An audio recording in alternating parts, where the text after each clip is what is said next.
మన రవీంద్ర అన్నతో ఒకసారి మాట్లాడమంది. అన్న, ఎప్పుడు స్టార్ట్ అయింది, ఇది ఎప్పటి నుంచి ఎక్కడి వరకు ఈ రోజు సాగుతుంది? ముఖ్యంగా గోదావరి కన్లో అంతకుముందు ఒక చుక్క నీళ్లు లేకుండా ఉన్నటువంటి పరిస్థితి నుంచి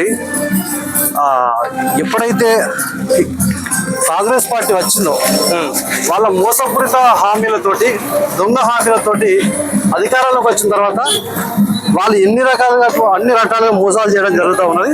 ముఖ్యంగా చెప్పాలంటే నీళ్లను ఉంటే ప్రతి ఒక్కరు కూడా కేసీఆర్ గారి పేరు తలుచుకుంటారని చెప్పి ఆలోచనతోటి వారు ఏదైతే కాళేశ్వరం ప్రాజెక్టు కట్టిందో కేసీఆర్ గారి పేరు ఆనవాళ్ళు లేకుండా చేయడం కోసం కావాలని కుట్రపూరితంగా రైతులను ఇబ్బంది పెట్టాలి, దాన్ని మొత్తం కూడా కేసీఆర్ గారి తిట్టాలి అనే ఆలోచనతోటి కావాలని చిన్న ఒక పర్యవాసి దానికి నిజంగా చెప్పాలంటే కాళేశ్వరం ప్రాజెక్టు ఏం కూడా అయినటువంటి పరిస్థితి లేదు.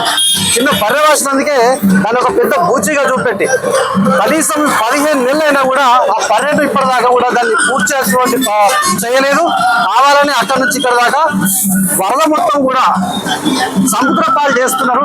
గతంలోనే పాడుకున్నాం, తలాపులో పారుతుంది గోదావరి, మన చేలుక ఏడారని చెప్పి ఏదైతే పాడుకొని తెలంగాణ ఉద్యమం చేపట్టినామో మళ్ళీ కూడా ఇప్పుడు గదే స్థాయికి తీసుకుపోవడం చాలా బాధాకరం. కాబట్టి మేము అక్కడి నుంచి కేసీఆర్ గారు 10 ఏళ్ళు అధికారంలో ఉన్నప్పుడు గోదావరి జిల్లాలో ఎప్పుడు కూడా నిండు కుండలా ఉన్నటువంటి మా గోదావరి ప్రాంతంలో ఇప్పుడు అక్కడి నుంచి నీళ్లు తీసుకుపోయి ఏదైతే తెలంగాణ ఉద్యమంలో అమరవీరులు అయ్యారో అంటే రాష్ట్రం కోసం ఎంతోమంది ఆత్మ బలిదానాలు చేసుకున్నారు కాబట్టి వారి ఆత్మ శాంతించాలి, వారి కలలు కన్నా రాష్ట్రం వచ్చింది, కలలు కన్నా తీరు బంగారు తెలంగాణ దిశగా అడుగులు పడుతున్న సందర్భంలో గోదావరి నీళ్ళని తీసుకుపోయి అమరవీరులకు అప్పుడున్నటువంటి మా రామగుండం ఎమ్మెల్యే కోరటం చంద్రన్న గారి ఆధ్వర్యంలో బిందెలతో నీళ్లు తీసుకుపోయి అమరవీరుల స్తూపానికి, మన అసెంబ్లీ ముందున్నటువంటి గన్పార్క్ దగ్గర అమరవీరుల స్తూపానికి పోసి వారికి నివాళులు అర్పించడం జరిగింది.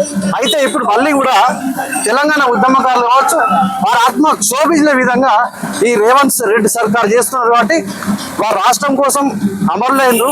కాబట్టి ఒక ఉద్యమకారునిగా మేమందరం కూడా అక్కడి నుంచి దీక్ష చేపట్టాల్సిన అవసరం ఉందని చెప్పి ఆలోచనతో శివరాత్రి పర్వదిన కూడా కనీసం తాగడానికి కానీ సాగునీటికి వాళ్ళు ఎట్లా ఇస్తలేరు, రైతులు కోసం పెడతారు కానీ కనీసం నీళ్లు పుణ్యస్నానాలు శివరాత్రి పర్వదినంగా పుణ్యస్నానాలు చేద్దామంటే కూడా నీళ్లు లేనటువంటి పరిస్థితి ఉంది. కాబట్టి అక్కడి నుంచి మా కేసీఆర్ బాబు కోసం సబ్బండ వర్గాల ప్రజలు ఎదురు చూస్తూ ఉన్నారు. కాబట్టి మేము దారి పొడుగుతా కూడా గోదావరి నుంచి కొండపోచమ్మ సాగర్ దాకా మేము పాదయాత్ర చేపట్టాం.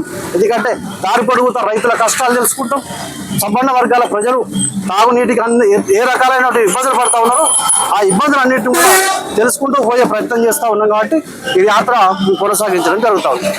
ఈ యాత్రకు పెద్దపల్లి ఈ జిల్లా వ్యాప్తంగా ఉన్న 3 నియోజకవర్గాల నుంచి పాల్గొంటున్నారా? పెద్దపల్లి 3 జిల్లాల వ్యాప్తంగానే కాదు, జమ్మికుంట, వరంగల్ చుట్టుపక్కల ఉన్నటువంటి ఉమ్మడి కరీంనగర్ జిల్లా వ్యాప్తంగా కూడా ఇందులో ఈ కార్యక్రమంలో ఎక్కడి నుంచో అయినా కూడా ధర్మపురి కానీ ప్రతి కాన్స్టిట్యూన్సీ చెన్నూరు నుంచి కానీ దాదాపుగా ప్రతి ఉద్యమ బిడ్డ కూడా మాకు సంఘీభావం తెలియజేయడం జరిగింది. అదేవిధంగా మీరు దారిపడ మీరు కూడా చూస్తూ ఉన్నారు, ఎక్కడికి వెళ్ళినా కూడా ప్రతి గ్రామంలో కూడా పెద్ద ఎత్తున రైతులు తర్వాత ఆడబిడ్డలందరూ కూడా వారు మాకు సంఘీభావం